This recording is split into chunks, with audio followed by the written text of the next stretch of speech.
අනුරාපුරේ ගත්තොත් ඉත්තිය උත්තිය පනේමාර පිළේමාර එලාර බල්ලු. එතනින් එහාට පෘතුගීසි ලන්දේසි ඉංග්‍රීසි.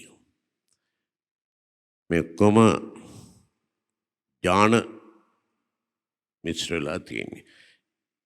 ඒක අදාළ නෑ. අපිට ජීවත් වෙන්න නම් අපි එක රටක් හැටියට හිතන්න ඕනේ. එක ගැම්මක් තියෙන්න ඕනේ. ඒකට අපි කියනවා මොරාල් එකක්. ඒ මොරාල් එක නැත්තම් මොකුත් කරන්න බෑ. දැන් ඉරානය කියන්නේ අපි යටත් වෙන්නේ නෑ. ඒකටවත් අදාළ නැති එකෙක් ඉන්නවා උතුරු කොරියාවේ. අර කිම් ඉල්තුන්ද මොකද අර උත් කියලා අපිත් ගානවා.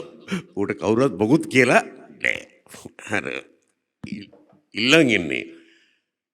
නමුත් අපිට ඉදිරි ගමනක් යන්න මූ අපේ එක මූ මගේ එක කියන හැඟීමක් තියෙනවනේ. දැන් අපි සමරේට කියන්නේ අපේ එක. පොඩ්ඩක් කොටයි අවුලක් නෑ. තුන් හෙලේ කැලෑ තුල සිංහ පැටව.